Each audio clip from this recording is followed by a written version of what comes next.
আসসালামু আলাইকুম, good morning. সবাই কেমন আছেন?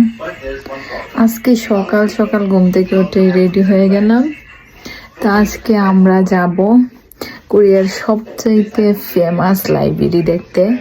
যদিও এই পর্যন্ত চাইছিলাম যাইতে, সময় হয় নাই আর যাও। তো রেডি হয়ে নিলাম। আজকে বাহিরে অনেক ঠান্ডা, ওই জন্য কোনো বাঙালি পোশাক পরি নাই, কেননা অনেক বেশি ঠান্ডা, ওই জন্য জ্যাকেট ট্যাকেট পরা লাগবো।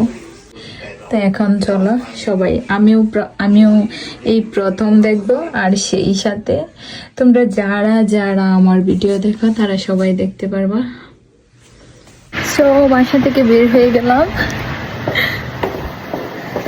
তো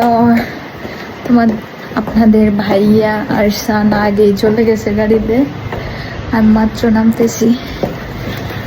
আজকে খুবই ঠান্ডা।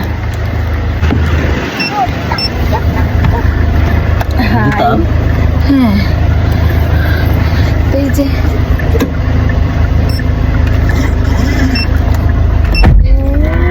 আজকের ওয়েদার অনেক বেশি ঠান্ডা। কোরিয়াতে এপ্রিল মাসেও আজকেও তুষার পড়তেছে। জানি না এইবার শীত কখন শেষ হইব। উনি তো ব্যস্ত।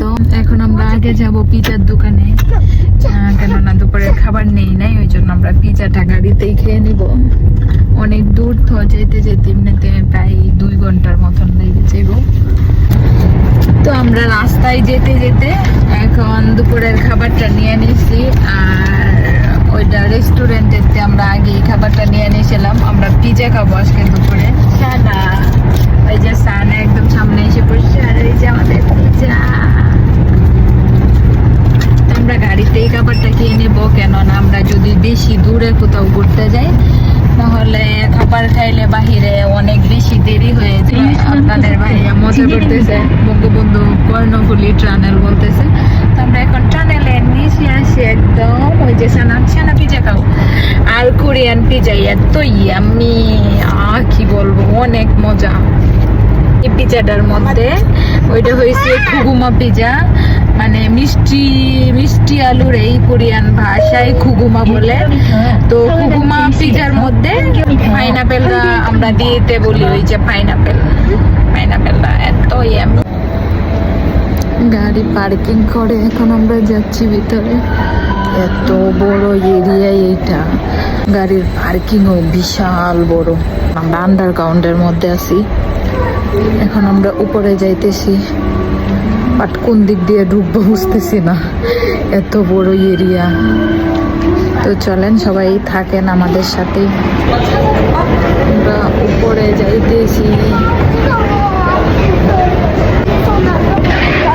কোরিয়াতে কারা লিফট গুলাতে কেউই তাড়াহুড়া করে যায় না, নিয়ম মেনেই চলে। যদি কারা লিফট গুলাতে তার হাইটে যাওয়া একদম নিষেধ করা, তার জন্য সবাই দাঁড়াইয়েই থাকে। কোরিয়ানরা খুবই নিয়ম মেনে চলে, খুবই নিয়ম শৃঙ্খল মানুষ ওরা। মানে সবকিছুই কিভাবে যেন ওরা কন্ট্রোলে রাখে। সবচেয়ে বড় হয়েছে কোরিয়াতে সবাই যে আইন কানুন আছে, আইন কানুন মেনে চলে, ওই জন্য সবকিছু এত সুন্দর। পরিবেশগুলোও সুন্দর থাকে। কোথাও যাইলে কোনো রকম সমস্যার মধ্যে পড়বেন না আপনার।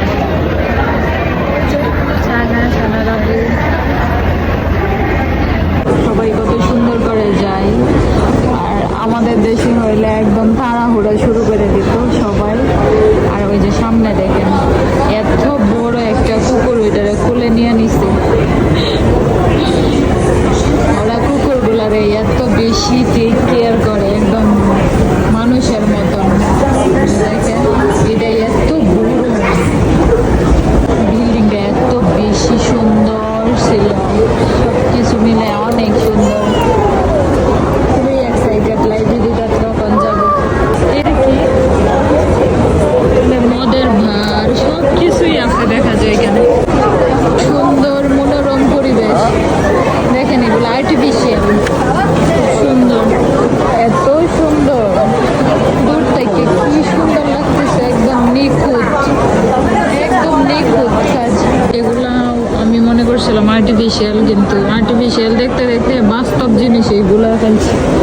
এগুলা বাস্তব। এখানে ছবি তোলার জন্য এত সুন্দর লাগতেছিল, ড্রেসের সাথে একদম মিলে গেছে। দেখতে দেখতে আমরা লাইব্রেরিতে চলে আসছি। কি সুন্দর, হ্যাঁ কি সুন্দর করে সাজায় রাখছে সবকিছু। এত সুন্দর, স্বপ্নের মতো মনে হয়।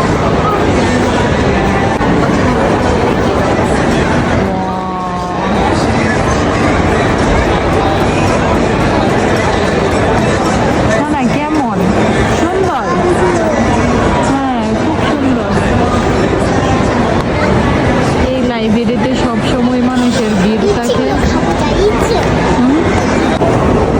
এখন আছি একদম লাইব্রেরির সামনে, আর সবচাইতে বড় লাইব্রেরি স্টারফিল।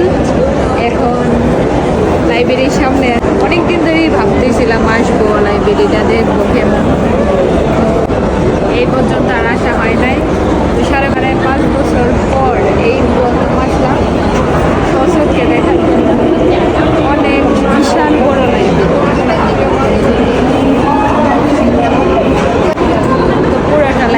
পুরোটা লাইব্রেরি আপনাদেরকে দেখাই আমি খাবো। এত মানে আমার এত ভালো লাগছে, আমি দেশে থাকতেও এত বড় লাইব্রেরি দেখি নাই কখনো। তো চলেন দেখাই। এটা বিশাল বড়, এটা বিশাল বড়। এই লাইব্রেরির কথা অনেক শুনছি, আর ইন্টারনেটেও আমি গুগলে সার্চ দিয়ে অনেকবার দেখছি। আর এইখানে সব সময় মানুষ থাকে, সব সময় মানুষ থাকে। আর একটু জুম করে দেখাইতেছি যে উপর পর্যন্ত। তো কার কাছে কেমন লাগলো অবশ্যই জানাবেন। আর যদি ভিডিওটা ভালো লাগে তাহলে লাইক, কমেন্ট, সাবস্ক্রাইব করতে ভুলবেন না আমার চ্যানেলটা। সবাই ভালো থাকেন, আল্লাহ হাফেজ।